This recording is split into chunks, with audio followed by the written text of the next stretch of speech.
For decades, Muslim apologists have assured us that the Quran has been perfectly preserved right down to the letter, and that there are no differences anywhere in the entire manuscript history of the Quran. They put this forward as their favorite miracle of Islam. But it was all a lie. Muslim apologists were relying on what I call Islam's 99-1 rule.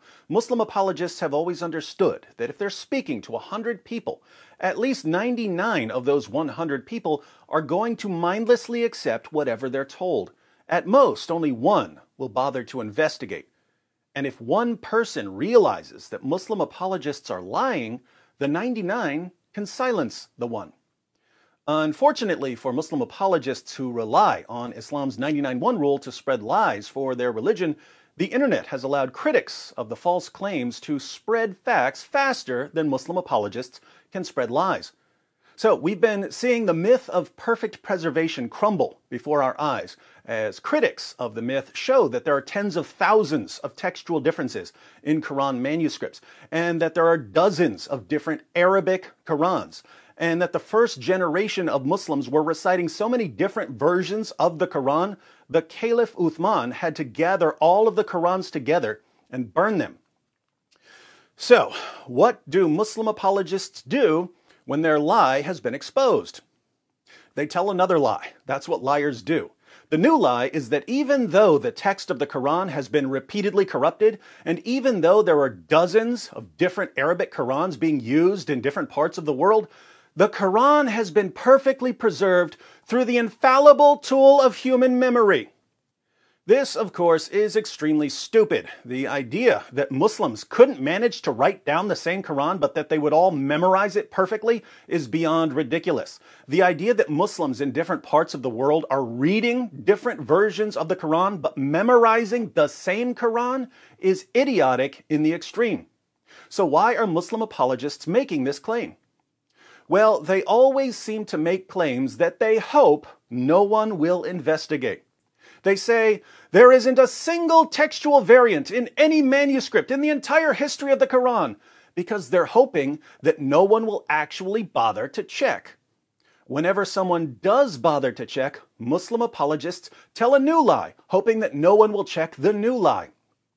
But they make each successive lie more difficult to check, hoping to wear everyone out with lies until we just give up on fact-checking. So they'll keep telling the lie of perfect memory until someone gets so fed up with it that he goes to different parts of the world and records Muslims reciting their different Qurans in different ways, proving that Muslims are even memorizing different Qurans. In the meantime, however, I wanted to point out a problem with the latest lie of Muslim apologists. It's a problem that goes all the way back to Muhammad's companions. How many Muslims in the world today have memorized the entire Quran? Millions? Of course not. Thousands? Not even thousands. Hundreds? Try again. How many Muslims in the world today have memorized the entire Quran? Zero. In Abu Ubaid's Kitab Fada'il al-Quran, we read, Ismail ibn Ibrahim related to us from Ayub, from Nafi, from Ibn Umar, who said, let none of you say, I have learned the whole of the Quran, for how does he know what the whole of it is, when much of it has disappeared? Let him rather say, I have learned what is extant thereof.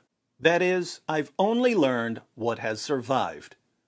Ibn Umar was a companion of Muhammad. He was the son of the rightly guided Caliph Umar. And he tells the next generation of Muslim reciters who are rising up that they should never claim to have memorized the entire Quran because much of it has disappeared. At first, Muslims relied primarily on memory to preserve the Quran. They would write down passages on leaves or rocks or bones, but these written fragments were simply aids to memory. You would write something down to help you memorize it. Memorization was still the primary method of preserving and passing on the Quran. How did that work out? It was a disaster. Entire chapters of the Quran were lost because Muhammad's companions were too lazy to recite them, Large passages were lost because the only people who had them memorized died in battle. Muslims would recite verses differently because they had memorized them differently, and they would accuse each other of changing the revelations.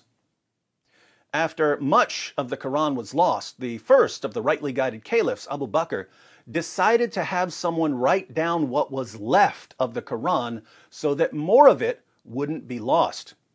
In other words, Abu Bakr realized that a single written copy of the Quran was better than the fallible memories of the entire Muslim community combined. Other Muslims started writing down their Qurans from memory, and they ended up having so many different versions of the Quran that Caliph Uthman had to order everyone to hand over their Qurans so that he could burn them all. Hence, the first generation of Muslims learned the hard way that one person telling the next person to pass on entire chapters of a book from memory is a terrible way to preserve a text. The cost of this early stupidity was that much of the Quran was lost, and that no one in the world could ever again say that he had memorized the entire Quran. So, when a Muslim apologist tells you that the textual differences in various Quran versions and Quran manuscripts don't matter because so many Muslims have memorized the entire Quran, you should quickly reply that no Muslim has memorized the entire Quran because no Muslim even knows what the entire Quran is. Why does no Muslim know what the entire Quran is? Because the early Muslim community relied primarily on memorization to preserve the Quran, and human memory is a terrible way to preserve an entire book. Myths are being shattered, my friends. Lies are being exposed. So, if your ideology relies on myths and lies to prop it up, welcome to Panic Town. Population, you.